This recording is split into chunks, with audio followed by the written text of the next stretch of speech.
용감한 토크쇼 직설 시작합니다. 먼저 주식시장 상황 살펴보겠습니다. 장현지 아나운서가 전해드립니다. 이 시각 시황입니다. 코스피가 상승 랠리를 이어갑니다. 오늘까지 11거래일 연속 상승, 5거래일 연속 사상 최고치를 기록 중입니다. 코스피 현재 0.6% 가까이 오르면서 3,427포인트. 반면 코스닥은 좀 힘이 빠지는 분위기인데요. 약보합입니다. 851포인트에서 전개됩니다. 코스피 수급 상황 보시죠. 오늘도 외국인이 순매수하며 지수의 상승을 주도하고 있습니다. 3천억 원 가까운 매수 우위 기록하고 있고요. 기관도 지금 매수 우위로 전환이 됐습니다. 금액은 적지만 16억 원 순매수, 개인만 홀로 3,071억 원 팔아내고 있습니다. 코스닥 시장은 외국인과 기관 양 매도가 나옵니다. 외국인이 1,346억 원 매도 우위 기록 중이고 기관 역시 134억 원 팔자 포지션 취하고 있습니다. 개인만 홀로 1,539억 원 순매수 기록 중입니다. 유가증권 시장 시총 상위 종목 거래가 확인하시죠. 오늘도 반도체 투톱은 상승 랠리를 이어갑니다. 삼성전자 오늘 또 한 번 52주 신고가 돌파했습니다. 현재 1.1% 오름세로 77,400원. SK하이닉스 역시 오늘 또 한 번 역사적인 신고가를 만들어냈는데요. 2.87% 강세, 현재 거래가 34만 500원이고요.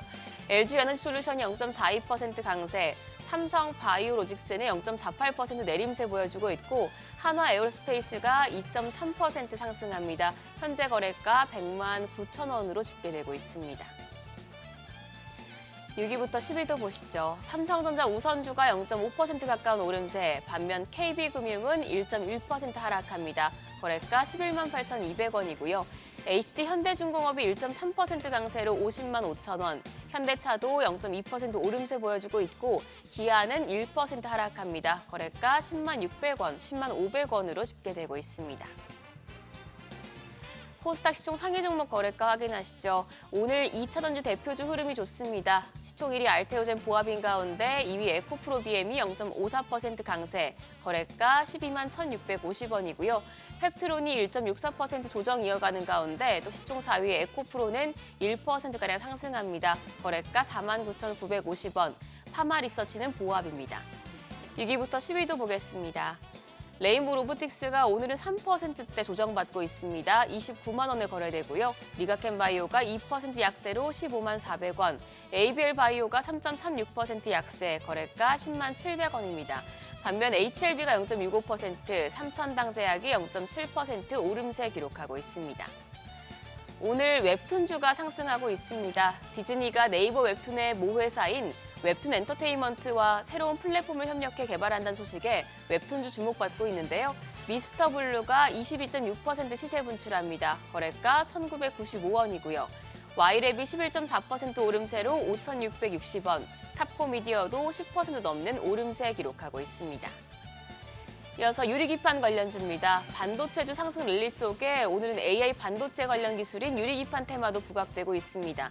특히 캠트로닉스는 현대차증권이 올해를 저점으로 IT 부문의 매출이 확대되며 빠른 성장이 기대된다며 목표 주가를 상향 조정했는데요. 캠트로닉스가 현재 12% 강세로 33,100원, 그 밖에 JNTC가 5%대 오름세, 필옵틱스도 5% 넘게 상승하며 현재 거래가 34,300원 기록 중입니다. 외환시장 살펴보시죠. 오늘 외환시장 1,385원대에 출발했고요. 9시 36분 기준으로는 1,384원 50전의 움직임 보여줬습니다. 지금은 다시 1,385원 10전에서 거래되고 있습니다. 지수 다시 보겠습니다. 코스피는 0.65% 오름세 3,429포인트, 반면 코스닥은 여전히 약보합권입니다. 오늘도 코스피 사상 최고치 행진을 이어가고 있지만 코스닥 쪽 이제는 좀 힘이 좀 빠지는 분위기인데요. 장중에 FOMC 앞두고 경계감이 커지는 모습일지 아니면 다시 상승 탄력을 받을지는 상황 좀 더 지켜보셔야겠습니다. 지금까지 시장 상황 전해드렸습니다. 네, 시장의 다양한 이슈들을 풀어보는 시장 따라잡기로 이어갑니다. 인백스 자산운용 염정 주식운용본부 이사 나오셨습니다. 안녕하십니까? 네, 안녕하세요. 자, 지금 코스피에 물 들어왔다는 말은 부인할 수 없겠어요. 네. 일단 오늘까지 지금 계속 오르고 있으니 11거래일 연속인가요? 네. 사상 최고가 행진 이어가고 있습니다. 네. 뜨겁네요. 네, 정말 쉽지 않는 것 같습니다. 근데 미국 경도 마찬가지였죠. 어제 3대 지수 모두 사상 최고치를 나타내면서 주식시장이 정말 지금 단기적으로는 재료가 다소 좀 부재한 상황 속에서도 시장의 금리 인하에 대한 기대감을 지속적으로 받고 있는 모습입니다.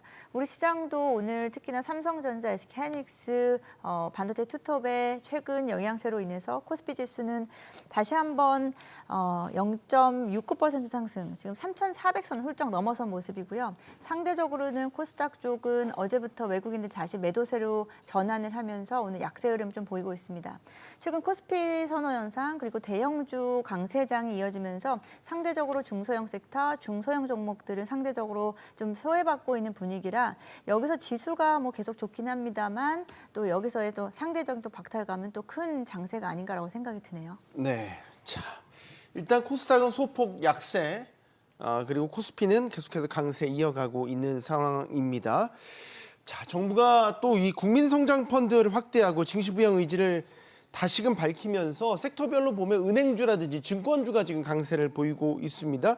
대표적인 정책 수혜주로 꼽히고 있지 않습니까? 아마 지금 남아있는 재료들이 있잖아요. 예를 들면 뭐 배당에 대한 분리 네, 과세, 배당, 네. 세율 조정이라든지 3차 상법 개정이라든지 자사주 소각 문제라든지 이런 정책적 수혜가 기대되는 재료들이 남아있기 때문에 계속 영향을 받는다 이렇게 볼 수 있나요? 네, 일단 말씀하신 대로 추가적인 정책적인 모멘텀이 살아 있습니다. 일단 제주도 양도세가 50억 원으로 유지되는 부분으로 인해서 1차적으로 최근 들어서 증권주를 중심으로 해서 은행주들 재차 반등 그리고 지주사들까지도 영향을 받고 있는 상황이고요.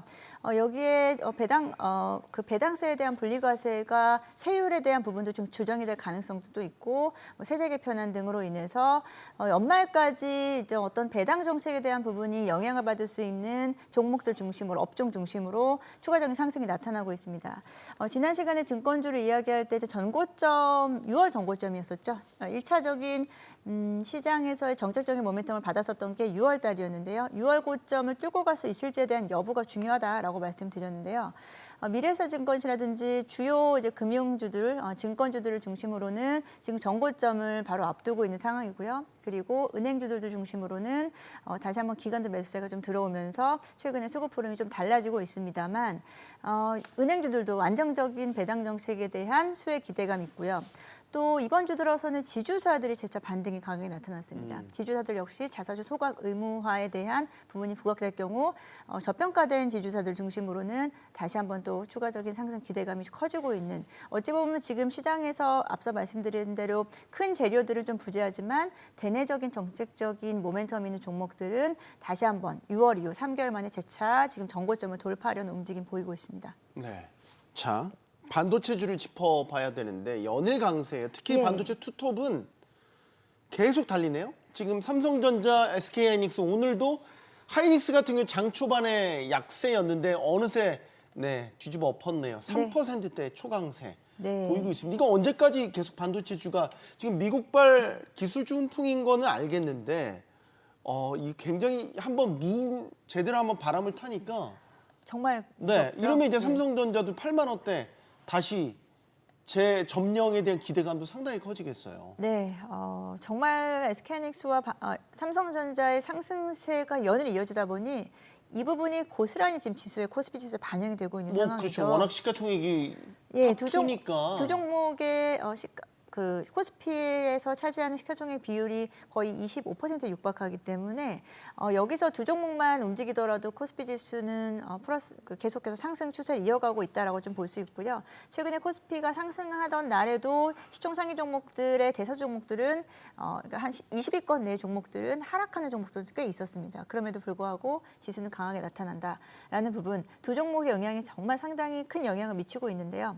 최근 두 종목이 확연합니다. 외국인들은 지금 9월 들어서 지속 매수세 그리고 개인 투자자들은 두 종목을 지속 매도세를 보여주고 있죠. 주체별로 다르군요. 네, 수급 보시면은 뭐 거의 지금 일관되게 가고 있는데요. 아무래도 이제 그간 이제 개인 투자자분들께서는 지금의 고점을 보지 못하셨기 때문에 일단 여기서 좀 안정감 있게 차익 실현으로 가져가시려는 움직임이 좀 크고요. 외국인들은 일단 우리 시장을 전체를 산다라고 저는 보고 있습니다. 네, 일단 두 종목을 다시 동반 매수하고 있다라는 것은 우리 지수를 지금 사려고 하는 움직임이 저는 크다라고 좀 보고 있는데요.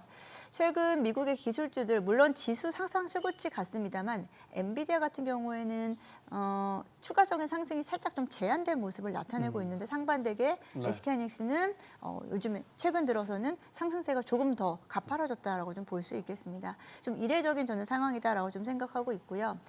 그간 뭐 글로벌 뱅크에서도 글로벌 IB들도 SK하이닉스에 대한 투자 전망을 좀 하향시켰던 부분을 다시 재차 돌리는 모습을 나타내고 있죠. 이 부분에서 여전히 HBM 시장, 기존에 가지고 있었던 뷰였었던 HBM 시장에 대한 경쟁 심화에 따른 내년도 HBM 시장 가격의 하락은 어쩔 수 없습니다만 레거시 시장, 특히나 낸드 메모리 쪽에서는 여전히 디램 쪽에서는 가격 상승세가 나타나고 있다는 점에서 네. 오히려 레거시 쪽이 좀 더 강하게 반응을 할 수 있다라는 점을 삼성전자와 SK하이닉스의 강점 요소로 좀 찝고 있는 것 같습니다. 네. 지금 정부 초반이기 때문에 강력한 정책 모멘텀들이 지금 시장에 영향을 미치고 있거든요. 최근에 이제 노란봉투법이 국회를 통과하면서 증시에서는 주목을 받았던 게 로봇 섹터란 말이죠. 이제 산업 현장에서 로봇 도입 확산이 더 가파르게 일어날 것이다. 이런 전망이 나오고 있어요. 이걸 단순히 테마성 단기 정책 수혜로 봐야 되는 건지 아니면 추세적 전환? 사실 이전에 로봇 섹터들은 다 테마성으로 올랐던 거를 저희가 그대로 봐왔었죠. 네. 로봇 섹터를 장기 전망에서 빼놓을 수 없는 섹터잖아요. 그럼에도 불구하고 우리가 테마 섹터라고 불렸던 것은 실질적으로 우리나라 로봇 섹터들의 해당 종목들은 실적으로 아직까지 뒷받침되는 건 많이 그렇죠. 없었잖아요. 실적으로 보여줄 수 있는 부분은 다소 미흡했었던 부분이죠. 그래서 이제 우리가 로봇 섹터를 테마주 쪽으로 분류를 좀 했었는데요.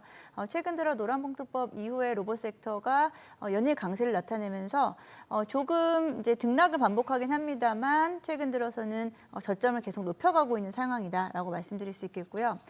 본격적으로 노란봉투법 그리고 최근 들어서는 미국 내에서였던 노동자들에 대한 탄압 문제도 있었잖아요. 네. 그런 부분들이 어찌 보면은 또 무인 자동화, 로봇에 대한 부분으로 또 전환할 수 있는 가능성에 대해서도 여전히 산업 현장 그리고 투자자들은 관심을 갖고 있는 것 같습니다.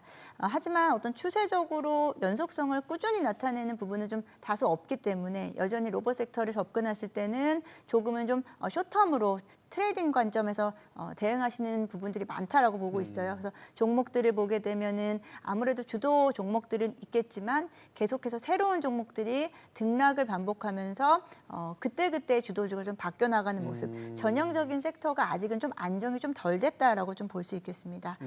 네, 그런 부분에서는 계속 시장에서는 최선호주라기보다 어떤 그때그때 주도주가 움직이면서 시장에서 새로운 종목을 좀 찾는 이런 조금은 좀 어려운 장세가 될 수도 있다.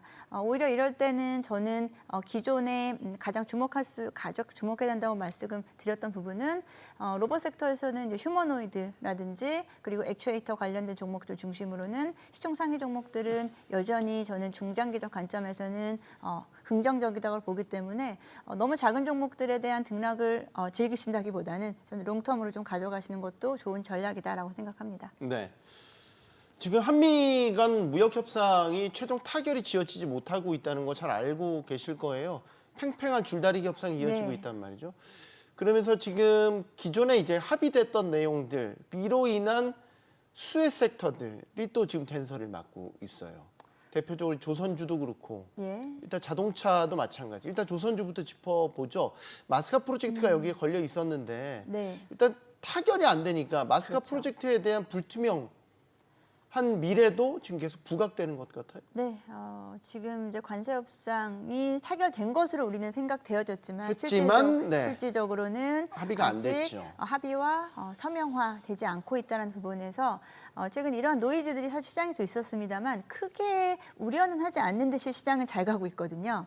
근데 실제적으로 이제 섹터 말씀하신 대로 조선 섹터라든지 특히나 어제 같은 경우에는 자동차 섹터가 큰 폭의 하락을 보였습니다. 조선주들 같은 경우에는 아무래도 이번 관세 협상에서 가장 키가 될 수 있었던 부분이라 조선주들은 협상 타결 이후로 추가적인 마스크 프로젝트에 대한 수주에 대한 기대감, 수주에 대한 어떤 실질적인 어떤 수혜라든지 그리고 추가적인 진전에 대한 부분을 기대를 했습니다만 다소 답보 상태에 있기 때문에 주가도 그와 비슷한 형태를 좀 나타내고 있고요.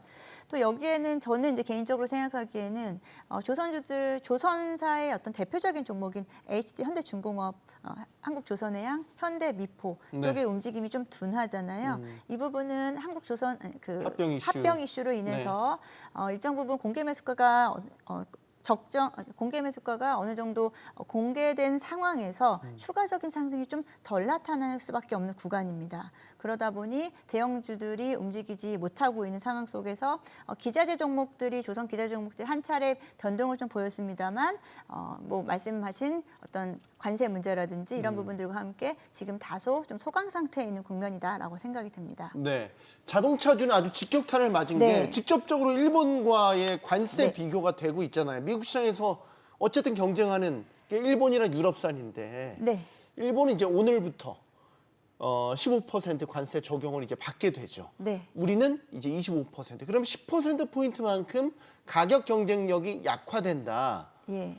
이제 이거를 안고 가야 되는 상황이기 때문에 어제 사실 현대차가 많이 빠졌죠. 예, 많이 빠졌죠. 네, 말씀하신 대로 지금 현재 시점에서 우리나라가 자동차 쪽에 대한 관세를 더 많이 내게 돼 있는 상황이죠. 네. 여기서 우려감으로 인해서 현대차, 기아 그리고 부품사들 중심으로 어제 일단 하락세, 일부 종목은 좀 급락세가 좀 나타나긴 했습니다. 이 부분이 단기적으로 해소될 부분은 좀 아닐 거라고 생각이 듭니다. 좀 아쉽게도 이 관세 협상이 좀 빠르게 서명화된다거나 협상이 마무리되는 국면이 나타나야 자동차주들은 다시 한번 그에 따른 안정세를 좀 보일 것으로 생각이 들어지고요. 지금 현대차가 그래도 대응할 수 있는 방안은 그간 이제 재고 물량을 보통은 2, 3개월치의 재고 물량은 보유하고 있기 때문에 네. 그 부분으로 좀 대응을 한다라고는 이야기, 실질적인 타격은 없다라고 좀 이야기는 하고 있습니다만 시장에서의 반응은 일단은 좀 더 지켜보자라는 관망세가 짙은 것 같습니다.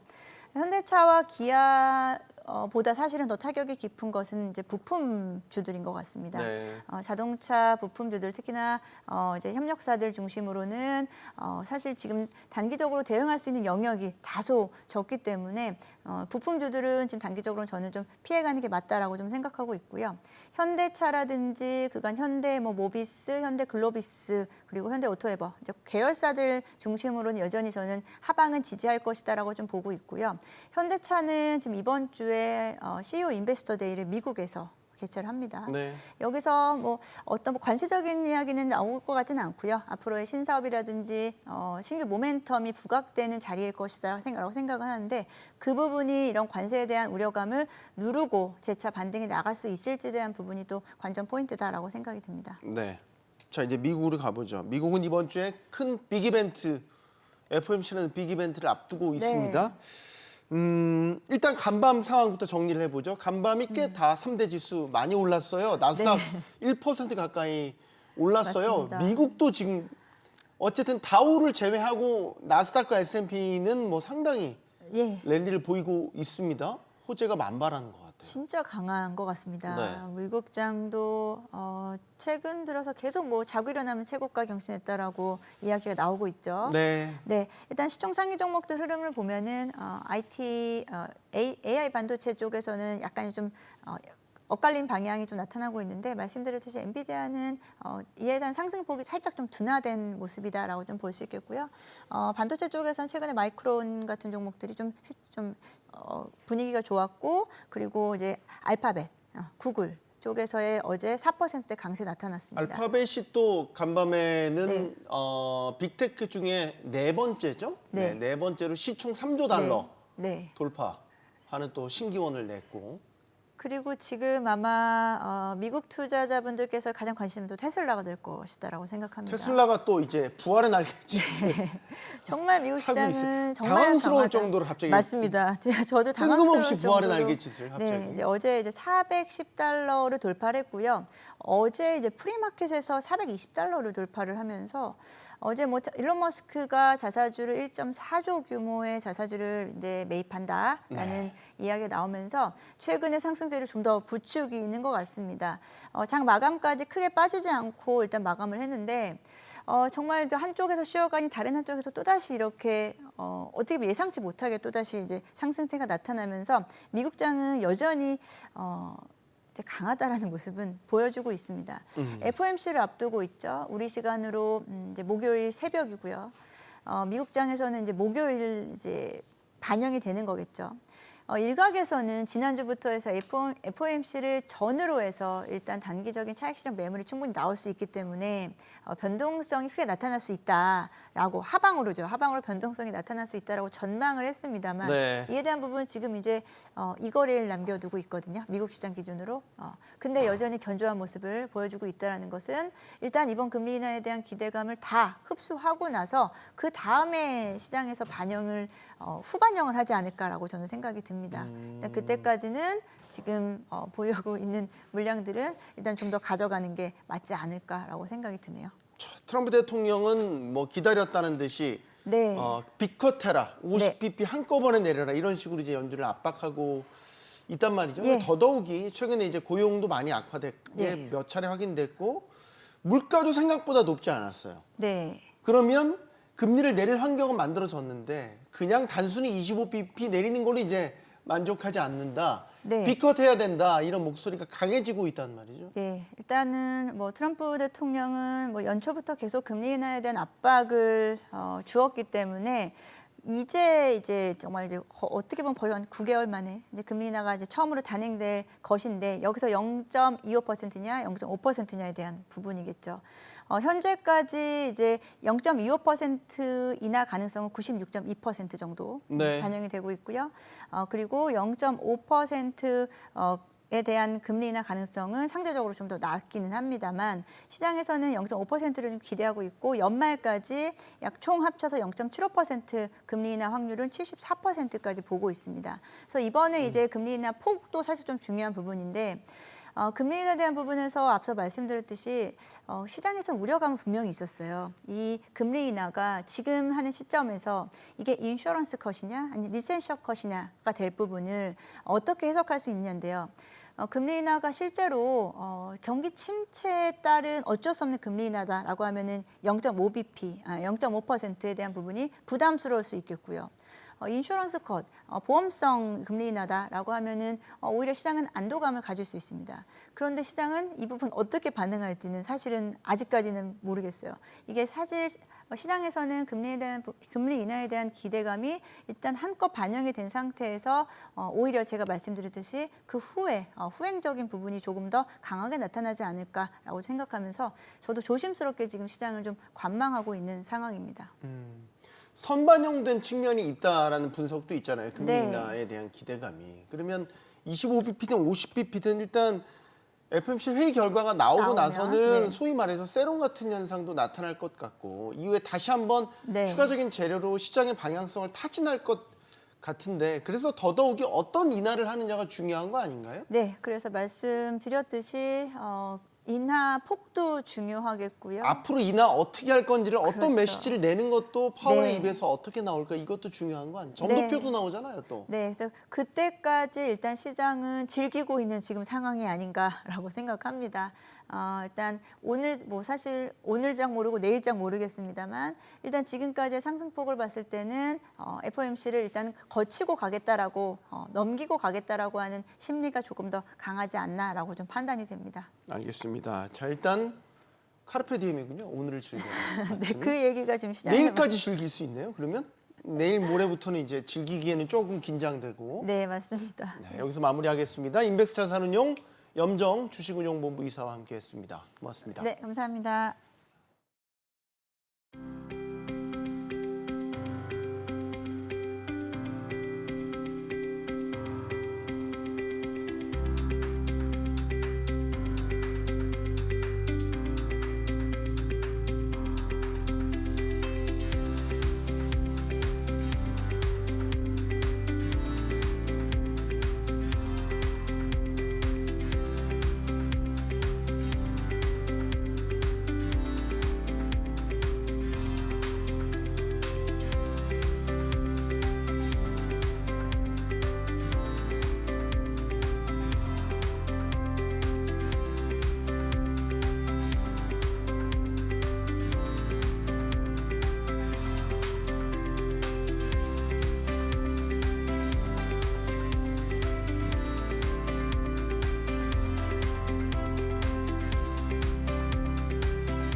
미국 이민당국에 의해 구금됐던 우리 근로자 300여 명이 무사히 귀국했습니다. 귀국은 했는데 후폭풍은 계속되고 있습니다. 미국은 이번 사태와 관련해서 유감을 표시하고 유사 사태 재발 방지를 약속했는데요. 하지만 국내 여론은 싸늘하게 식었습니다. 이번 구금 사태가 미국 현지 투자에도 영향을 미치지 관심이 모아지고 있습니다. 한편 한미 당국은 관세 후속 협상에 나서고 있는데 3,500억 달러 대미 투자를 두고 좀처럼 합의를 이뤄내지 못하고 있습니다. 지금껏 경험해 보지 못한 한미 관계 속에서 최대한 국익을 지켜내는 방법은 무엇인지 이야기 나눠보겠습니다. 함께해 주실 분들 소개해드리죠. 전 대외경제정책연구원 김웅종 원장 나오셨고요. 또 숭실대 글로벌통상학과 구기보 교수, 또 명지대 국제통상학과 남시훈 교수 나오셨습니다. 안녕하십니까? 안녕하십니까? 용감한 토크쇼 직선은 SBS 비즈 뉴스 앱과 유튜브에서 실시간으로 시청하실 수 있습니다. 이 조지아 구금 사태를 계기로 미 당국이 비자 제도 개선에 나설지 관심이 모아지고 있습니다. 먼저 조현 외교부 장관의 목소리 들어보겠습니다. 조지아 사태를 어떻게 신속하게 그리고 원만하게 그리고 우리 기업들의 부담이 안 가도록 해결하느냐, 그게 제일 큰 문제죠. 네, 이번 사태 이후에 크리스토퍼 랜도 미 국무부 부장관 유감을 표명했습니다. 미 고위 당국자 가운데선 첫 유감 표명인데요. 어떻게 보십니까? 미국도 이번 사태와 관련해서 너무 과했다, 어느 정도 심각성을 인지하고 있다고 보시는지요? 네, 내부적으로는 심각성을 인지하고 있는 것 같은데 지금 부장관이 유감을 표했다라고 얘기하는데 그건 사실 외교부에서 그렇게 전언을 한 것이고요. 직접 표명한 건 아니에요? 아니에요. 우리 크리스토퍼 랜도 부장관의 페이스북이나 이런 데 들어가 보면 그런 얘기 없습니다. 한국 가서 뭐 인도태평양 전략에 대해서 훌륭하게 논의하고 한미동맹관에서 훌륭하게 논의하고 왔다 이런 얘기만 있지 이 조지아 구금 사태에 대해서는 전혀 얘기가 없거든요. 그래서 이게 왜 그러냐면요. 지금 미국 내에서 공개적으로 이 문제에 대해서 유감을 표명하게 되면은 굉장히 공격을 받기 때문에 결국 누구한테 공격을 받습니까? 미국 내에 있는 지지자들. 마가 그룹한테요. 예, 그렇기 때문에 미국에 있는 모든 공직자들이 결국 이중 플레이를 할 수밖에 없는 그런 상황이 아닌가. 그러니까 우리나라 외교부가 거짓말했다고 보지는 않고요. 유감을 표명했겠죠. 그렇지만 그거에 대해서 본인 스스로는 전혀 얘기를 할 수 없는 그런 상황이 아닌가. 그 정도로 미국 내부의 상황은 심각하다. 우리가 일단 그걸 좀 인지를 해야 될 것 같습니다. 근데 이제 외교적으로 보면은 유감 같은 걸 표명하려면은 공식적으로 해야 되는 거 아닌가요?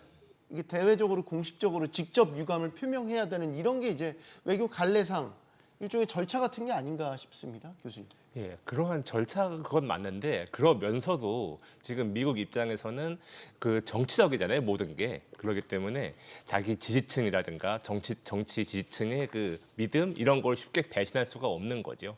예전에 전통적으로는 협상을 한다라고 그러면은 네. 어떻게 얘기를 했었냐면은 뭐 동아시아 사람들이 좀 더 체면을 중시하고 이제 서구권 사람들이 좀 더 뭐 실용적이다라는 얘기를 했었는데 지금 트럼프 정부는 완전히 반대죠. 트럼프 본인부터 굉장히 체면을 중시하고 있고 국가 정치인들도 다들 적어도 쉽게 대놓고 이제 뭐 미안하다는 걸 보이면은 우리가 잘못했다는 걸 너무 사람들한테 인정하는 이야기가 되고 적어도 뒤로 한국에 얘기는 할 때 공개적으로 그걸 말하기가 되게 어려운 거죠. 트럼프 본인도 아마 지금 이 사태 자체가 굉장히 커지긴 했지만 미국 정부가 이것을 뭐 한국을 압박하기 위해서 노리고 한 게 아니라 그냥 미국 정부 시스템 자체가 좀 서로 엇박자가 나고 이민 단속을 하는 사람들도 실적을 채우기 위해서 한 건데 근데 그러면서도 미국에서는 그걸 알면서도 우리가 잘못했다라고 말할 수가 없는 굉장히 그러면서도 한국 입장에서는 저래서 저 사람들이 저렇게 나오는 거라는 걸 어느 정도 감안하고 이해할 필요도 있는 거죠. 그럼 우리는 이 정도에서 예를 들어서 유감을 표명한 걸 전달하는 정도로 그냥 만족을 해야 되는 건가요, 교수님? 예, 우리가 만족하지 않고 그런 것들을 떠나가지고 우리는 앞으로 이제 실리를 챙겨야 되는 그런 상황인 것 같습니다. 그래서 미국 쪽에서 공식적인 유감 표명은 못했지만 그래도 간접적으로 이제 유감을 전달을 받은 상황이기 때문에 일단 이런 상황 속에서 우리가 필요로 하고 있는 뭐 비자 문제 해결이라든가 뭐 협상 관련해서 이제 난항에 빠져 있는 그런 부분들을 해결하는 쪽으로 방향을 잡는 게 옳지 않을까 싶습니다. 저희가 아까 방송 전에 잠깐 했던 얘기가 만약에 이번 사태가 한국인이 아니고 가정입니다만 중국인이었으면 어떻게 됐을까라는 이제 얘기를 잠깐 저희가 했습니다. 아마 외교 차원의 가장 수위 높은 제재가 이루어지지 않았을까 이런 얘기를 해서 그 얘기를 원장님께 잠깐만 좀 부탁을 드리겠습니다. 일단 뭐 대사 조치할 것 같고요. 그다음에 중국 내에서 일을 하고 있는 또는 체류하고 있는 미국인들을 뭐 이쪽에 300명 잡아들였으면 한 1000명쯤 잡아들이겠죠. 일단은 무조건. 예, 이제 그런 세배로 네네. 보복하네. 예, 일단 그렇게 이제 보복을 할 텐데 이제 네. 그거는 이제 중국의 대응 방식이고 G2의 대응 방식이고요. 사실 우리나라가 이제 그렇게까지 할 수 있는 건 아니고 지금 흔히 요새 나오는 얘기가 그 영어 국내 들어와서 다른 비자로 들어와서 영어 선생님 하고 있는 미국인들 다 잡아들이자 이런 얘기를 하는데 네. 이거는 비교를 같이 하는 건 좀 아닌 것 같아요. 서로 다릅니다. 우리나라 기술자들이 가서 잡힌 것 같은 경우는 적절한 비자도 있었고요. 그렇기 때문에 이걸 동일선상에 놓게 되면 우리의 불법을 스스로 자행하는 것이기 때문에 그것도 아닌 것 같고요. 하여튼간에 굉장히 차분하고 논리적으로 대응을 해 나가고 또 조금 더 길게 시간을 보고 지속적으로 압박해 나가는 그런 전략을 사용해야 될 것 같습니다. 근현대사에서 외교사에 있어서 이렇게 한 나라의 국민이 300여 명이 불법 이민 혐의로 체포 구금된 사례가 있습니까? 이렇게? 제가 역사 전공 잘 아니지만 제 기억에는 없는 것 같고요. 제 기억에도 없는데 네. 있으십니까? 혹시 저도 못 기억나시는 게 들어봤습니다. 그 올해 2월 달에 되게 이례적- 예. 1월 말에 300명인지 모르겠지만은 몇십 명 정도는 콜롬비아 사람들 불법 이민자 체류자 지금 뭐 잡아들여서 미국 전역에서 네, 대대적으로 이민 그래서 단속이 비행기로 벌어지고 해가지고 있긴 하죠. 콜롬비아로 실어 나른 적은 있죠. 예, 근데 뭐 300명 정도 규모는 아니고 뭐 몇십 명 정도 그렇게 데려간 다시 되돌려 보낸 그런 경험은 있습니다. 예. 이번에 구금 시설에 이제 구금돼 있다가 풀려난 우리 한국인 이제 근로자들이 되겠죠. 현지에서의 생활이 어땠냐 이런 얘기들도 전해지고 있는데 생각보다 반인권적인 대우를 받았다는 이야기도 심심치 않게 나오고 있어요. 이런 건 어떻게 봐요? 이건 추가 조치가 필요한 거 아닌가요, 교수님? 뭐 그거는 예를 들면은 미국이 강대국이고 뭐 여러모로 선진국인 측면도 있지만 그러면서도 한편으로는 굉장히 취약한 부분도 있지 않습니까? 예를 들어서 치안이 상당히 안 좋다라는 거, 범죄를 없다는 것도 이미 알려져 있고 그밖에 이른바 행정 말단의 좀 세심함이라든가 혹은 범죄자들의 인권 문제 이런 부분은 미국이 또 굉장히 떨어집니다. 그렇기 때문에 물론 그 인권 문제라고 볼 수 있을 정도로 굉장히 미국이 우리나라한테 큰 잘못을 한 건 맞는데 그러면서도 이것은 뭐 의도적으로 한국을 압박하려고 했다기보다는 여러모로 미국의 지금 그러한 그 누적된 문제점 동시에 트럼프 정부가 들어서면서 여러 분야로 지금 삐걱거리는 부분들이 나타나고 있거든요. 예를 들어서 뭐 백신 분야에 뭐 투자를 철회한다던거나 혹은 또 그런 부분이 있었죠. 각종 그 미국 몇몇 그 정부기관의 예산을 줄이기 위해서 핵심 인력까지 그걸 해고하는 바람에 나중에 다시 와달라고 하는 그런 일이 발생하는 것처럼 정부 기관들이 손발이 안 맞거나 이런 잘못되는 일들이 나타나고 있는데 이런 것들이 같이 섞여가지고 일어난 뭐 참사가 아닐까 그렇게 생각합니다. 저는. 이제 세 줄로 묶인 채 옮겨졌고 현장 가서도 다른 죄수들과 똑같이 죄수복을 입고 수감 생활을 했다고 하더라고요. 그리고 뭐 이제 방에 보면 2인 1실을 썼는데 뭐 이래서 이제 화장실도 안에 있어 굉장히 위생적으로도 지저분했고 거기에 있는 그 관리하는 관리자들도 마치 조롱성 발언, 뭐 북한에서 왔냐, 뭐 이런 식으로 이제 조롱성 발언도 하고 이런저런 사례들이 되게 많이 지금 포착이 되고 있단 말이죠. 외교부에서 이걸 파악해서 추가 조치도 한다 이런 입장도 내놓은 바가 있습니다, 교수님. 예, 우선 그 이전에 이제 위법이라고 볼 수 있는 부분이 있는데 뭡니까? 미란다 원칙이라는 체포 거를 당시에? 이제, 네. 고지를 하지 않았죠. 예, 체포 당시에 이제 그 피해자의 진술 거부권, 그다음에 변호인 선임권, 뭐 체포 이유 고지 이와 같은 기본적인 사항을 고지하는 미란다 원칙을 고지하지 않았다는 것 자체는 분명히 위법에 해당된다고 볼 수가 있겠습니다.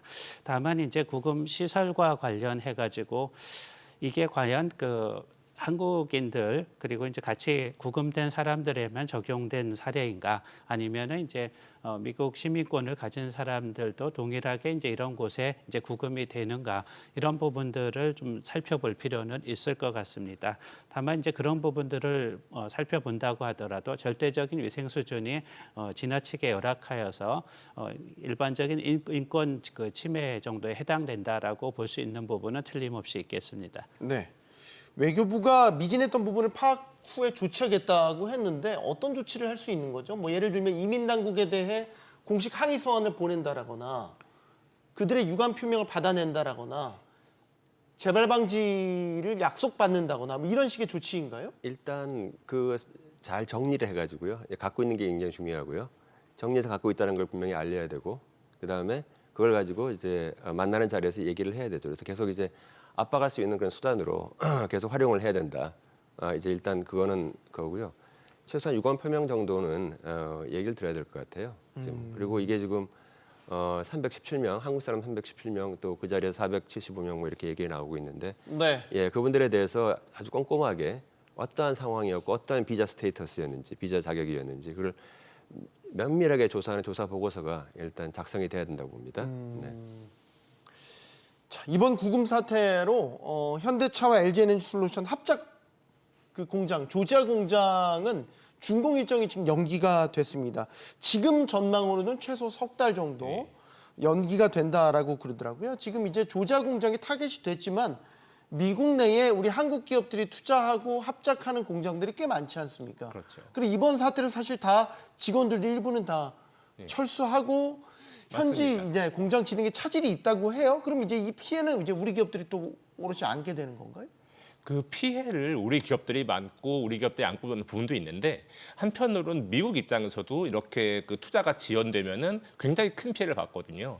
이제 한국에서도 여러 공장들이 있는 도시를 보면 알겠지만 공장 하나가 도시를 먹여 살린다고 하잖아요. 그리고 공장이 없어지면은 그 도시 자체가 굉장히 생활 수준도 떨어지고 어려움을 겪게 되는데 미국도 마찬가지 상황을 지금 겪고 있을 겁니다.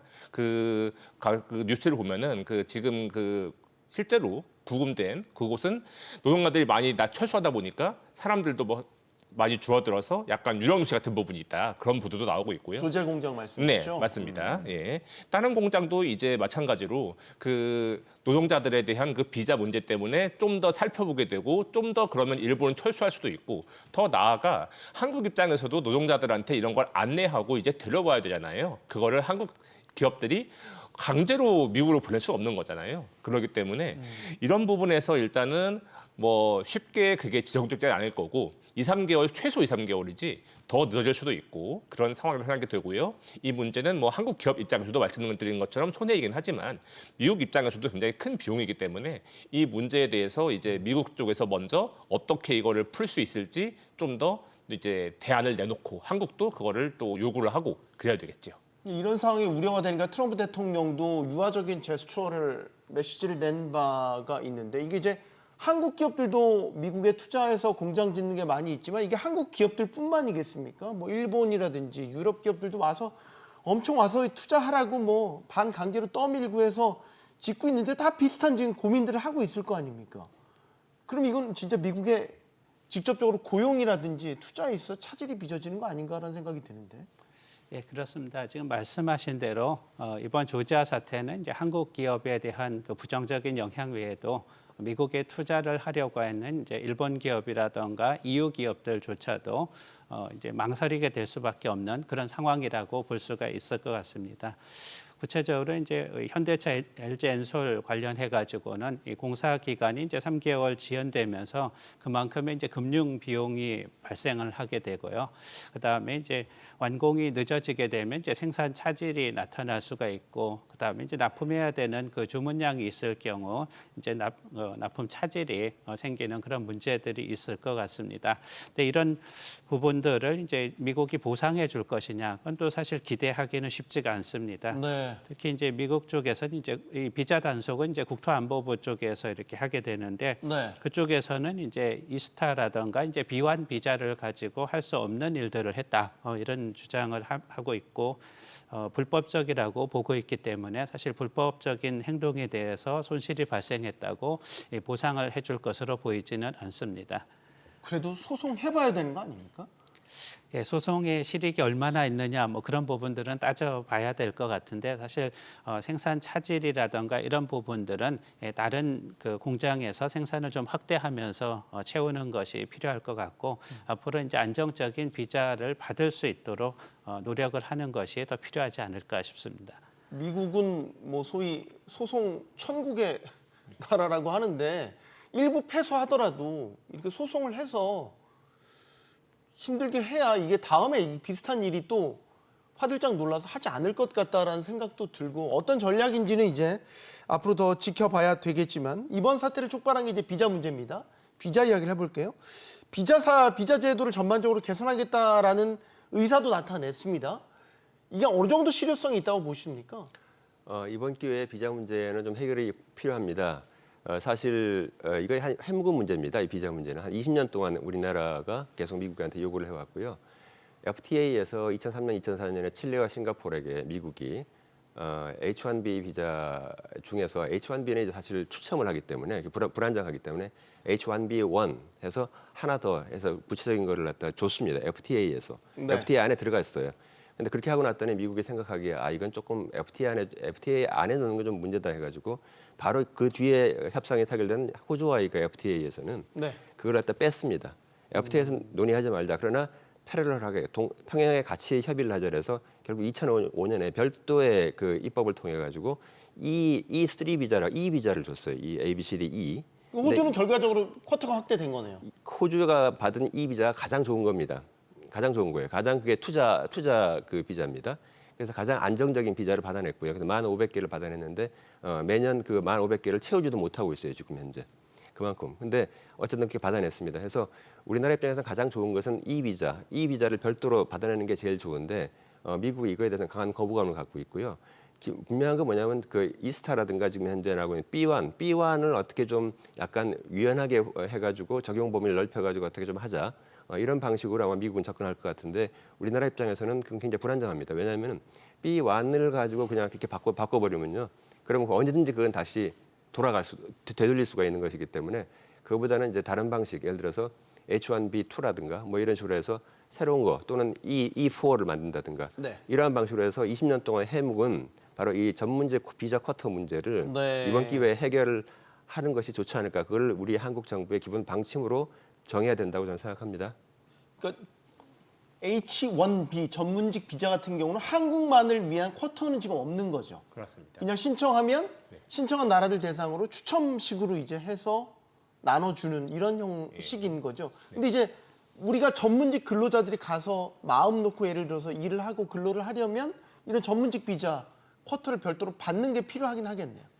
그런데 말씀하신 것처럼 미국 내부에서 지금 이 포를 따로 만든다 한국을 위해서 이 부분에 대해서는 지금 거부감이 되게 높기 때문에 물론 한국이 그거를 받아내면 제일 좋긴 합니다. 말씀하신 것처럼 지금 호주 같은 경우 그렇게 하고 있고요. 근데 이거 알아서 네. 줘야 되는 거 아니에요? 저희가 뭐 달라고 해야 되는 건가요? 이게 제가 주객이 좀 바뀐 것 같아서. 이민 정책 이제 전문가 분들 말씀 들어보면은 이민 정책 자체가 물론 뭐 어느 정도 법적으로 정해진 부분도 있지만 이른바 그 회색지대라고 하는 영역이 있지 않습니까? 네. 법이 있긴 한데 약간 좀 느슨하고 그래서 약간 이제 뭐 이 사람들도 어느 정도는 이게 유혹이 될 수 있지만 들어가서 일하기도 하는 경우도 많고 정부 단속도 어느 정도는 그걸 알고 있지만 이제 그 사람들이 있어야 돌아가기 때문에 단속을 하지 않는 경우들도 있고 그런 식으로 아니 그래서 그렇게 예전에 돌아가는 B1 비자를 네. 그냥 사실상의 묵인하에 네. 근로비자처럼 썼던 거 아닙니까? 그 이제 네. 바이든 행정부 때부터 미국 투자 적극적으로 하라고 했고 그래서 그렇습니다. 가서 B1 비자 같은 걸로 그냥 가서 했던 거 아니에요? 네.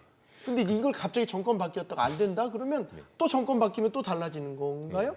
그렇기 때문에 뭐 이 포는 아니더라도 좀 다른 방식으로 어떻게든 그 비자 부분에 대한 보완은 필요하다. 그리고 한국이 그걸 요청해야 한다라고 생각이 들고요.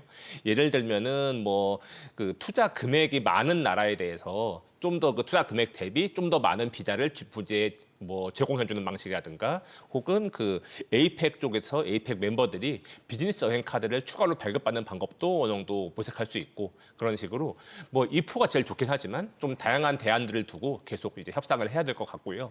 무엇보다도 저는 좀 중요한 게 미국의 그 태도도 좀 중요하게 생각이 듭니다. 트럼프 정부 자체가 어느 정도 협정이 맺어진 것을 두고서도 예를 들어서 뭐 한미 FTA 같은 경우에도 지금 그거를 원래 있었던 협정인데 그거를 그냥 무시하고 나가는 태도들이 많지 않습니까?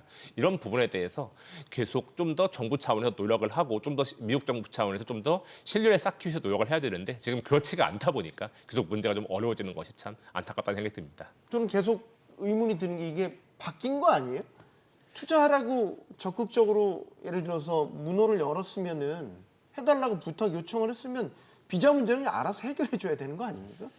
예, 투자를 유치하려고 하는 쪽은 이제 미국의 상무부에 해당이 되고 또 이제 그 이번에 이제 단속을 한 부서는 이제 국토안전부에 해당이 됩니다. 그리고 이제 지금 E3, E4 관련 말씀을 해주셨는데 이거는 이제 의회 하원과 상원을 내 법안이 통과돼야 이제 실현될 수 있는 사항입니다. 그러다 보니까 이제 투자를 유치하려는 상무부 쪽하고 이제 의회나 이제 국토안보부가 서로 엇박자를 내고 있다. 뭐 이렇게 볼 수도 있을 겁니다. 그래서 미국을 너무 단일체로 보기보다는 내부적인 조정이 잘 안 되고 있다 이렇게 좀 이해할 필요가 있을 것 같고요. 특히 이제 호주가 받은 E3 같은 경우는 이제 굉장히 아주 특수한 상황에서 받은 겁니다.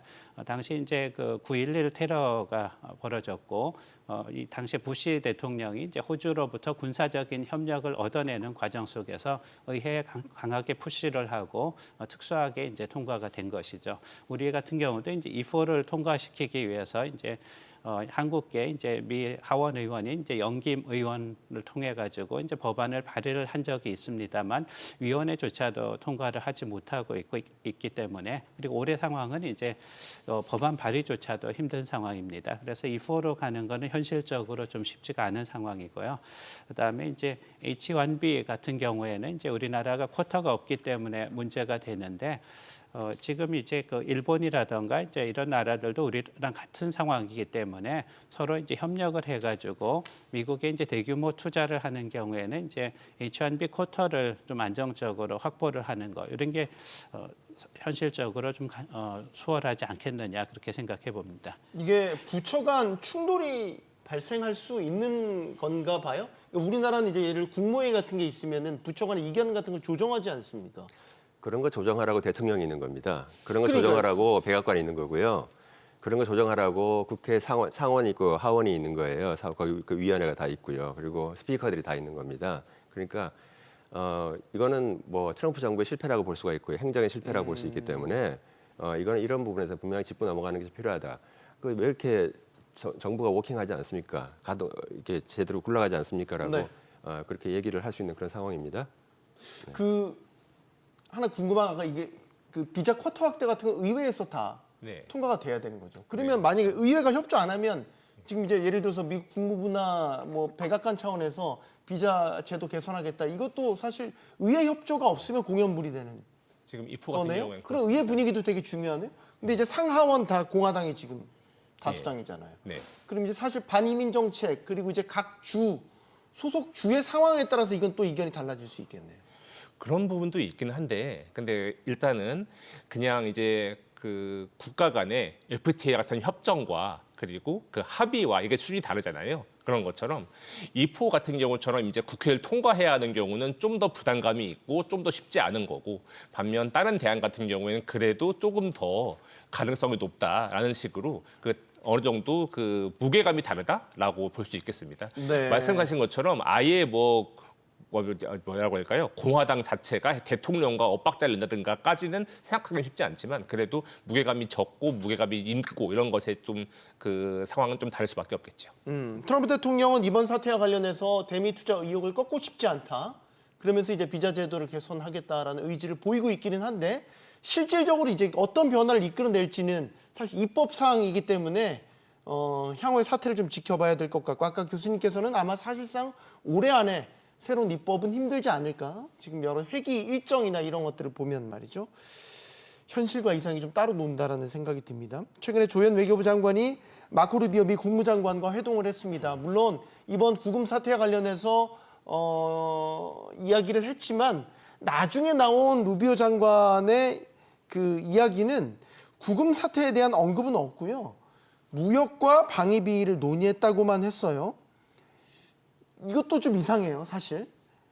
우리한테 발등에 떨어진 불은 사실 구금 사태에 대한 건데 그걸 가지고 얘기한 줄 알았는데 그게 아니라 다른 이야기를 방위비를 여기서 또 언급을 해서 이건 뭡니까? 의도가 뭐라고 보십니까? 예, 우리가 이 구금 사태에 대해서 심각하게 인식하는 것만큼 미국 사람들은 심각하다고 보지 않는 것으로 보입니다.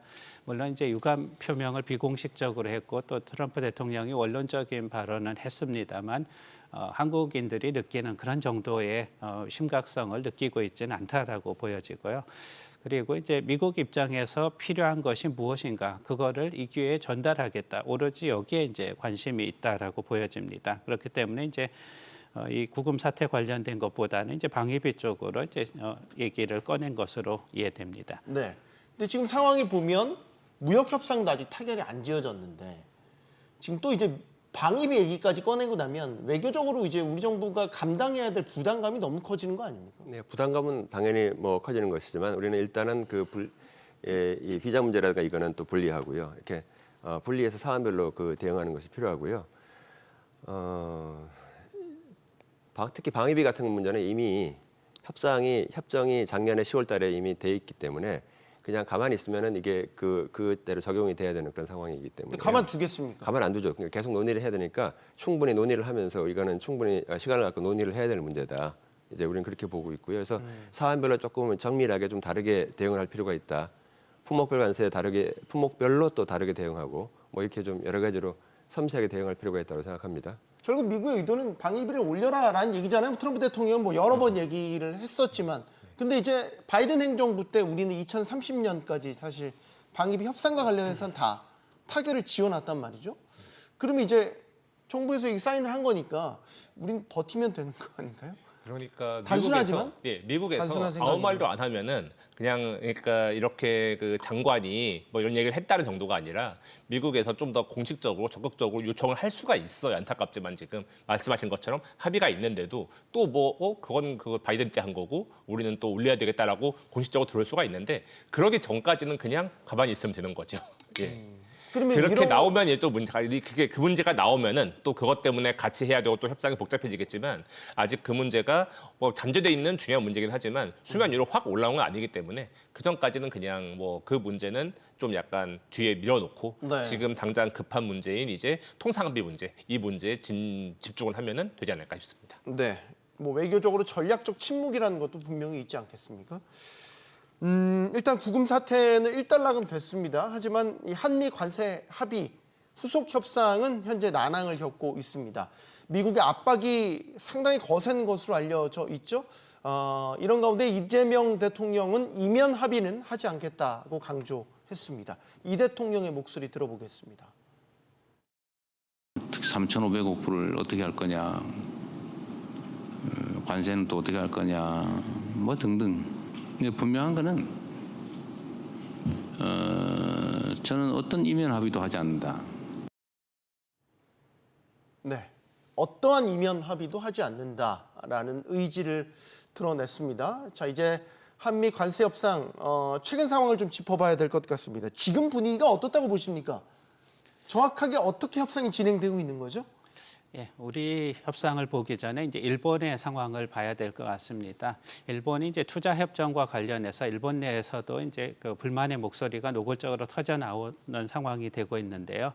이 투자 관련해 가지고 굉장히 굴욕적인 그런 조건들을 수용을 했습니다. 별도의 MOU를 체결한 거죠? 예, 그렇습니다. 네. 일단 이제 규모는 5,500억 달러인데 5,500억 달러를 트럼프 재임 시절, 그러면 지금 이제 뭐 3년 반도 남지 않았는데 이 기간 동안에 이제 투자를 하도록 요구를 했고, 그다음에 이제 투자처는 이제 트럼프가 지정하는 곳에 투자를 하도록 하고 있습니다. 그러니까 투자의 자율성이 없어졌다고 볼 수 있겠죠. 예, 그다음에 이제 그 투자를 해가지고 수익이 발생할 경우에 원금 회수 전까지는 이제 50대 50으로 일본과 미국이 나누게 되어 있고, 그 다음에 원금 회수가 된 다음에는 이제 90%의 수익을 미국이 가져가는 조건으로 되어 있습니다. 뭐 이런 상황 속에서는 일본은 이제 미국에 투자를 해서 확보할 수 있는 이익이 거의 없다라고 봐도 과언이 아닐 것 같습니다. 네. 저걸 그냥 액면 그대로만 보면 마치 그거 같은 제국주의 시대에 강대국이 그 식민 지배하는 국가에 대해서 불공정 계약 마치 체결하는 그런 조약 같은 저 숫자만 보면 말이죠. 저걸 일단 일본은 했단 말이죠. 일본이 저거를 MOU를 맺고 나니까 그 뒤에 이제 하워드 러트링 장관이 일본 사례를 들면서 우리를 지금 맞습니다. 압박하고 있다는 거잖아요. 네, 네. 그러니까 지금 처음에 사실 그 7월 말에 합의만 나왔을 때 있지 않습니까? 그때만 해도 미국과 일본의 입장이 서로 달랐고, 그리고 그 직후 며칠 안 지나서 이제 한국, 미국 사이에 합의가 이루어졌는데, 사실 그때만 해도 저는 좀 뭐 선방했다는 생각을 많이 했었고, 그게 왜 그랬냐면은 미국이 설명한 내용과 일본이 설명한 내용이 합의문이 나올 때쯤 되면 어느 정도 두 나라 입장에 좀 서로 맞춰지지 않겠느냐라고 생각을 했던 건데, 지금 막상 합의문이 나온 상태를 보니까 미국이 말했던 게 거의 다 됐고, 일본이 이렇게 할 수 있다라고 했던 거는 거의 다 안 됐습니다, 지금. 그러니까 이런 상황이 되면은 거의 이른바 협상을 이야기를 할 때 정박 효과라고 부르는 게 있거든요. 네. 그러니까 어떻게든 그 기준점이 세워지면은 그 기준점을 중심으로 협상이 이루어지게 된다라고 하는 것인데, 지금 한국과 미국의 그 통상 합의 같은 경우에는 아무래도 일본과의 그 협상이 그 기준점이 되기가 굉장히 쉬운 상황이거든요. 그렇기 때문에 어떤 면에서는 지금 일본이 저렇게 협상을 해버린 게 한국 입장에서는 되게 좀 짜증이 나는 상황인 건 맞습니다. 일본이 워낙 지금 뭐 불리한 조건들을 거의 다 수용하고 그런 상태에서 지금 됐기 때문에 미국 입장에서는 이걸 기준으로 하려고 할 것이고, 한국 입장에서는 여기서 좀 돌파구를 찾아야 되는데 그게 그렇게 간단하지는 않은 좀 어려운 상황이 된 거는 맞다라고 할 수 있겠습니다. 그럼 원장님, 저런 조건을 우리는 받아들일 수 없다는 거 기본 입장인 거고, 그럼 이제 한미 협상은 냉정하게 교착 상태에 빠졌다? 저는 사실상 이렇게 봐야 돼요? 예, 저는 사실상 교착 상태라고 봅니다. 왜냐하면은 3,500억 달러를 그런 식으로 펀드에 넣고 SPC에 집어넣고 특수 목적 보변에 집어넣고 그런 식으로 일본과 같은 방식으로 했을 때 그것이 과연 한국 경제가 버틸 수 있을 것인가, 여러 가지 면에서 상당히 좀 어려운 그런 측면이 있는 것 같고요. 3,500억 달러면은 우리나라 GDP의 한 20%쯤 됩니다. 이걸 만약에 부채로 만약에 감당한다면 정부 부채가 20%포인트 한꺼번에 올라간다는 셈이 되는 것이고요. 그리고 지금 현재 있는 뭐 외환 보유 가지고 한다. 그렇게 되면 당연히 환율 불안이 있기 때문에 그거에 대한 논리적인 귀결은 우리가 통화 사업을 해달라, 무제한 통화 사업을 해달라고 했던 정부의 요구는 지극히 합리적이고 타당한 것이죠. 근데 그저 그거 지금 안 하겠다는 거 아닙니까? 그 안 하는 이유는 보면 어떤 나라하고 통화 사업을 했는 걸 보면은 알 수가 있죠. 미국이, 유럽, 그러니까 EU, 그리고 스위스, 일본, 뭐 이런 나라, 캐나다 이런 나라들하고만 했습니다. 그러니까 우리나라에 대해서는 상당히 이제 그 거부감을 갖고 있는 것은 사실이죠. 그러나 예. 우리는 어쨌든 간에 지금 그 방식을 요구해야 됩니다. 지금 통화 사업 문제는요. 통화 사업은 아까 제가 말씀드린 전문직 그 쿼터 문제와 함께 고질적으로 우리가 계속 요구하고 있고 미국이 계속 거부하고 있는 그런 사안입니다. 결국에는 지금 구도를 보면 일본이 어리석은 합의를 스튜피드한 합의를 하면서 지금 이 불똥이 우리한테도 띄는 그거 제가 좀 말씀드릴게요. 그게 이제 지난 7월 20일 참의원 선거가 있었죠. 네. 그래서 그리고 나서 이시바 수상이 당시에 이제 물러나야 될 상황인데 자민당 내부에서 어떤 얘기가 나왔냐면은 그냥 당신이 그걸 다 합의한다면 안고 가라 이렇게 된 겁니다. 그래서 통상협의가 끝날 때까지 다 당신이 하고 그런 다음에 이제 물러나라 이렇게 내부적인 합의가 있었기 때문에 그렇게 알려지고 있습니다. 그래서 그렇게 하고 나서 다 안고 이제 간 상태입니다. 그래서 그 협의가 끝나자마자 이제 이시바는 물러나겠다고 얘기를 한 것이고요. 이게 어떻게 보면은 리더십의 위기를 갖고 있는 일본 정치의 어떤 그런 문제점이 아닌가 이렇게 생각합니다. 아니 그러니까 본인이 정치적으로 안고 가는 거 안고 가는 건데 안고 가도 제대로 된 합의를 하고 안고 가야지. 마치 다른 나라한테까지 이 격한 표현을 쓸 것 같아서 더 이상 안 할게요. 어쨌든 이렇게 어리석은 합의를 하니까 한국에도 불똥이 튀어버렸네요. 그러니까 지금 그 하워드 러트링 장관이 CNBC 인터뷰에서 일부러 일본과의 그 대미 투자 협상 내용을 일부러 다 설명을 했더라고요. 네. 한국도 이보다 좋은 조건으로 계약할 수는 없다. 계약을 하거나 사인을 하거나 아니면 관세 올려라. 둘 중 하나 양자택일해라라는 식으로 굉장히 강경한 발언을 내놨단 말이죠. 예, 맞습니다. 지금 일본 불똥이 우리나라로 튀어 있는 것이 사실이고요. 근데 이제 일본은 그렇게 굴욕적인 협정을 체결한다고 하더라도 경제 규모라든가 외환 보유액 이런 것들을 감안할 때 감당할 수 있는 수준입니다. 다만 이제 우리나라 같은 경우는 이제 투자 금액 대비 외환 보유액이나 경제 규모가 일본에 훨씬 못 미친다라고 볼 수가 있겠습니다. 특히 이제 3,500억 달러라는 금액은 그걸 만약에 이제 재임 기간 동안에 다 투자를 하게 될 경우 우리나라 외환 보유액이 현재 이제 한 4,100억 달러대인데 이게 이제 거의 바닥 수준까지 이렇게 내려갈 우려가 있고 그다음에 이제 우리나라가 1년 내에 상환해야 하는 단기 부채가 있습니다. 네. 이 부채를 상환할 수 없는 그런 사태가 터지게 됩니다. 그렇게 되면 이제 외환 위기가 오는 거라고 볼 수가 있겠죠. 그래서 이런 상황들을 미국 측에다 적극적으로 설명을 할 필요가 있고요. 그런 설명과 함께 조금 전에 말씀하셨던 통화 스와프 이건 이제 무제한 무기한으로 통화 스왑을 좀 받아낼 필요가 있겠습니다. 사실 통화 스왑마저도 안 된다면 우리는 이 합의를 파기하는 것이 국익에 훨씬 더 바람직하다고 보여집니다.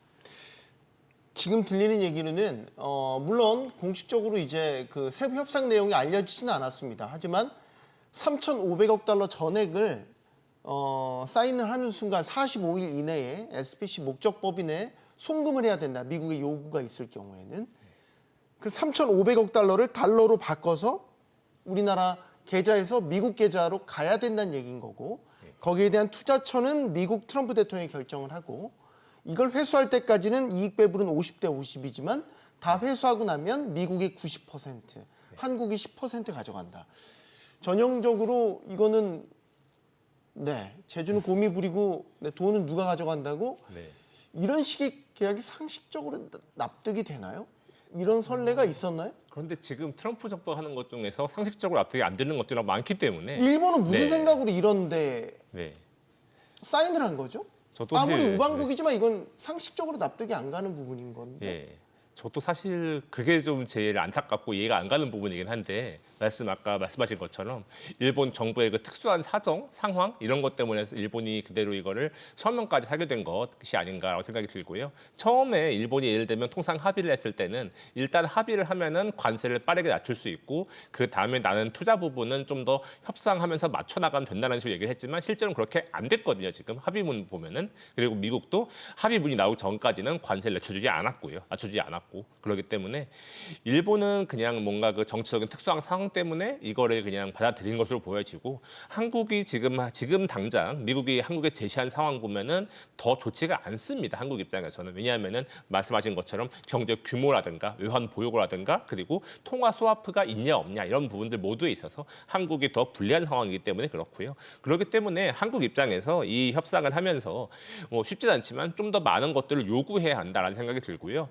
통화 스와프 부분도 얘기하셨지만 제일 중요한 거는 그 투자 금액의 성격, 방금 말씀하신 내용 있지 않습니까? 그 부분을 조금이라도 바꿔서 한국에 좀 더 유리한 방향으로 끌고 와야 한다라는 생각이 들고요. 예를 들면은 지금 일본과 합의 말고도 또 EU와 미국이 합의하지 않았습니까? 예를 들어서 EU와의 합의 보면은 다른 부분도 차이가 있지만 제일 중요한 부분이 기업들이 이제 EU의 기업들이 미국에 투자한다라고 돼 있고 일본은 저펜이라고 해가지고 투자 주체가 일본이라고 돼 있거든요. 이런 부분에 있어서 한국도 이제 한국 정부가 이걸 하는 게 아니라 한국 기업들이 좀 더 주도적으로 움직이는 방식으로 이걸 바꾼다든가 혹은 이제 3,500억 불 중에서 마스가로 해당된 부분이 있지 않습니까? 그런 식으로 해가지고 마스가로 잡혀 있는 부분 혹은 한국 기업들이 이미 투자하고 있는 부분들을 계산을 해서 한국 정부가 담당하는 부분을 최대한 줄이는 방식 이런 것들을 생각해 볼 수가 있겠습니다. 그리고 그것들을 다 하고 나서 그 다음에 말씀하신 것처럼 한국 정부가 지금 많은 돈을 투자해야 한다면은 통화 스와프가 무조건 필요한 건데, 근데 저는 이런 생각도 듭니다. 통화 스와프가 너무 강하게 필요할 정도로 이제 돈이 많이 필요한 거면은 통화 스와프를 하는 이득도 물론 크기는 크지만 통화 스와프를 해서 얻는 이득보다 방금 말씀하신 그러한 좀 불리한 투자 조건 이런 것들을 받아들이는 게 더 큰 피해가 될 수도 있거든요. 그렇기 때문에 일단 저는 좀 더 중요한 게 그 투자 조건들을 최대한 한국에 유리하게 바꿔서 한국에 유리하게 조정해서 이걸 요청하는 게 제일 중요한 생각이 들고요. 그 다음에 뭐 통화 스와프도 뭐 필요한 경우 할 수 있다면 좋기 때문에 하는 게 좋지 않나 그런 생각을 해봅니다. 근데 이제 교수님 말씀하신 건 이제 우리 입장에서 우리가 생각하는 좋은 최대한의 받아낼 수 있는 맞습니다. 조건들인 네. 거고 네. 지금 이걸 미국이 안 받아들이는 거잖아요. 네. 예를 들면 통화수업, 무제한 통화수업 같은 거 그것도 심지어. 끝까지 안 받아들이면 어떡하죠? 그럼 만약에 25 그럼 어떻게 협상 전략을 어떻게 해요? 그럼 25% 받아야죠. 뭐.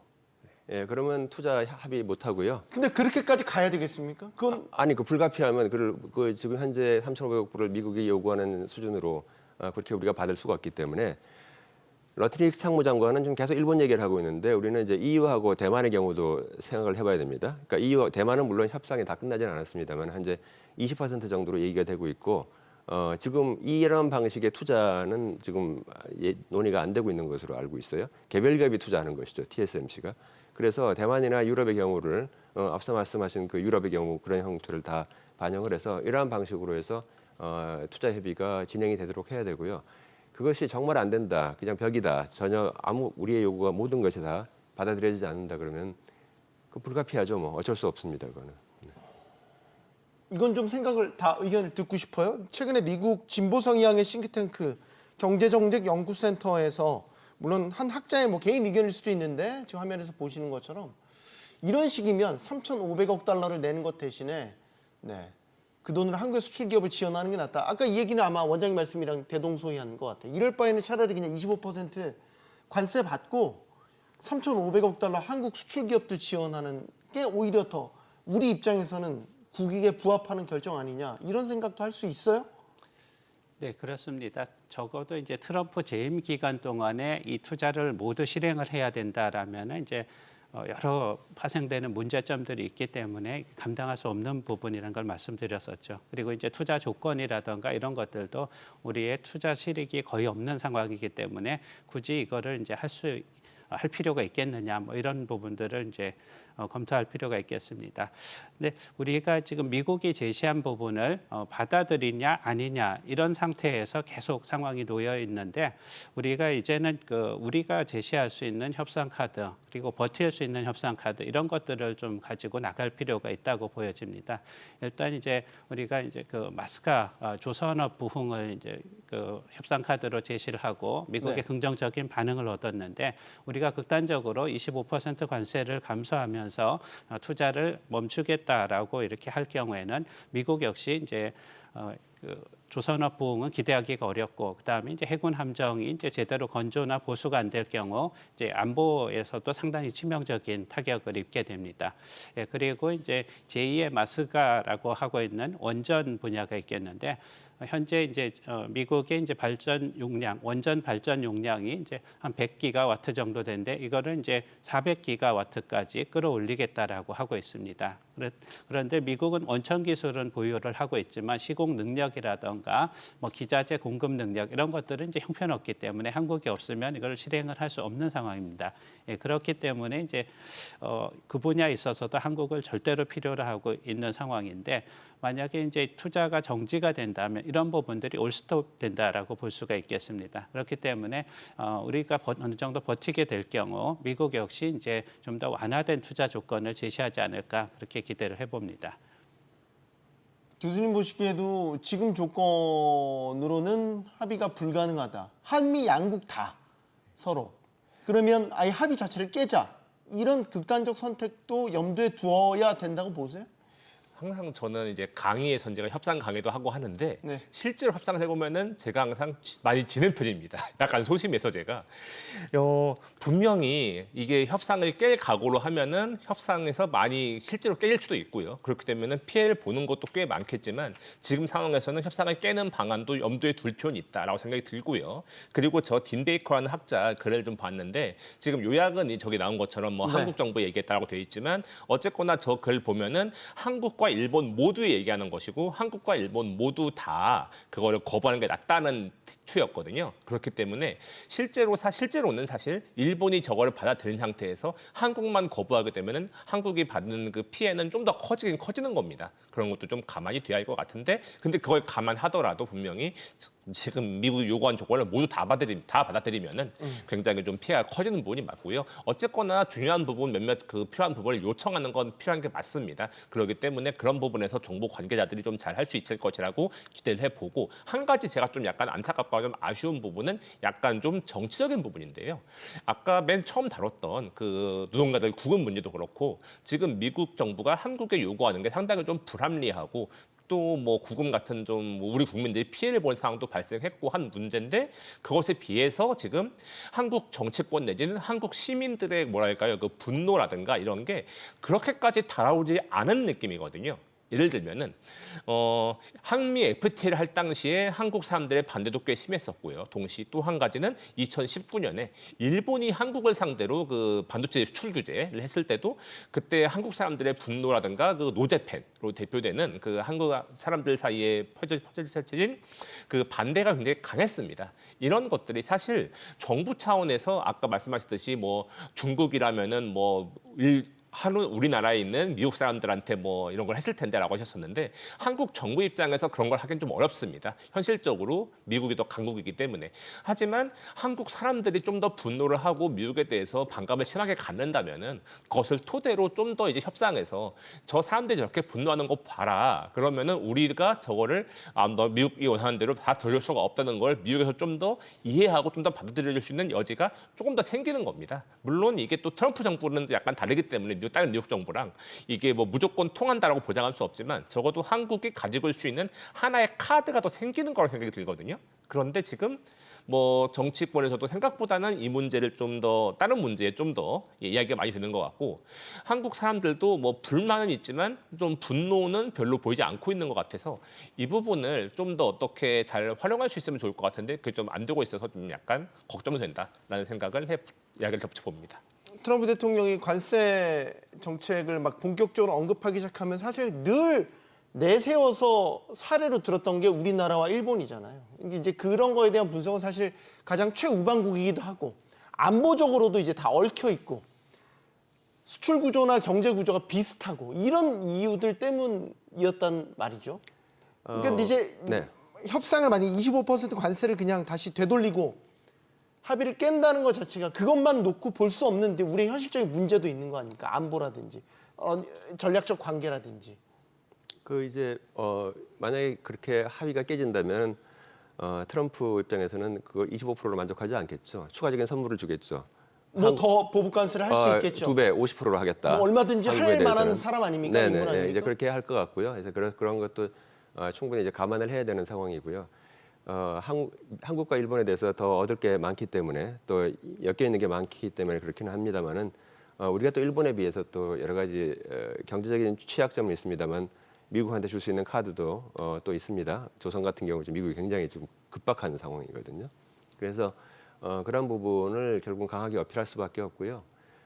저희가 이제 한미 FTA, 한일 FTA 할 때 그 FTA가 과거에 15년 전에, 20년 전에 할 때 보면은 결국 FTA 협상장에서 그 어떻게 우리의 말이 무게감을 갖게 된 것의 가장 큰 중요한 배경 중에 하나는 결국은 국민들이 강하게 반대를 했기 때문에 그렇습니다. 한미 FTA를 반대했기 때문에 그것이 오히려 한미 FTA 협상을 하는데 굉장히 유리한 조건을 작용을 했었거든요. 그게 우리가 2008년도 쇠고기 협상도 마찬가지였고요. 그렇기 때문에 바로 그러한 부분도 우리가 염두에 둬야 될 것이고, 이 부분에 대해서는 사실 좀 정확하게 또 허심탄회하게 일반 국민과 전문가들과 같이 이렇게 논의를 해볼 필요가 있다. 공적인 자리에서 좀 얘기를 좀 해봐야 됩니다. 이거에 대해서 우리가 어떻게 대응을 해야 될 것에 대해서. 그렇습니다. 트럼프 대통령이 사실 이제 1대1 담판 성격의 회담을 갖는 걸 좋아하는 성향이잖아요. 네. 이달 말에 지금 이재명 대통령이 그 미국을 방문해서 유엔 총회 고위급 회기에서 연설을 할 예정입니다. 그러면 이제 여기에서 아마도 트럼프 대통령과 또 만나게 될 거란 말이죠. 지금 실타래처럼 복잡하게 지금 협상이 얽히고 설켜 있으니까 이 두 정상 간의 만남을 통해서 이런 게 좀 해결될 여지가 생기지 않을까, 이런 기대를 해봐도 될까요? 힘들까요? 네, 뭐 아직 알 수는 없습니다만 이제 트럼프의 성향을 보면은 본인의 의사를 어떻게든 관철시키기 위해서 노력하는 사람이지 협상을 깨려고 노력하는 사람은 아닙니다. 이제 최대한으로 자신의 이제 이익을 가져가려다 보니까 극단적인 조건들을 제시를 하고 그거를 이제 강하게 압박하는 경향들이 있는데 사실 그 이재명 대통령 같은 경우도 이제 이면 합의를 하지 않겠다라는 의사 표명을 한 걸로 봐서 국민들이 정서적으로 수용하기 어려운 부분 그런 부분까지 양보를 하지는 않을 것으로 보입니다. 그렇다라면 이제 트럼프도 역시 이제 이번에 합의는 아니라고 하더라도 이제 그 차선으로서 미국이 얻을 수 있는 것이 무엇인가 뭐 이런 부분들을 고민하는 계기가 되지 않을까 싶습니다. 남 교수님 어떻게 보세요? 지난번에 이재명 대통령이 미국을 방문해가지고 한번 만났지 않았습니까? 네. 그리고 어쨌든간 그때 그 뭐 물론 면담 직전에 좀 아찔한 정황도 있었지만 면담이 성사된 이후에는 굉장히 분위기가 좋았거든요. 이거는 뭐 대통령실에서 준비를 잘한 것도 있지만 이재명 대통령 본인이 그런 분위기를 잘 이끌어간다. 뭐 이른바 뭐 스킨십이라고 할 수도 있고 그리고 뭐 논란이 있게 했지만 이재명 대통령이 예전에 그 실시하면 된다라는 표현도 쓰지 않았습니까? 정말로 그거를 잘 한 것이고 그게 필요한 상황에서 그걸 필요한 부분을 했다라고 저는 생각이 들거든요. 그렇기 때문에 다시 만난다면 역시나 좀 어느 정도 좋은 이야기를 할 수 있을 것이고 그런 부분에 대해서는 되게 뭐 큰 문제 없지 않을까라고 생각해 봅니다. 지금 상황은 사실 재촉한다고 해서 되는 일도 아니지 않습니까? 결과를 빨리 내는 것보다 최선의 결과를 내는 게 중요한 때인 것 같습니다. 토론 마치겠습니다. 여기는 모든 경제가 모이는 SBS 비즈입니다. 시청해주신 여러분 고맙습니다.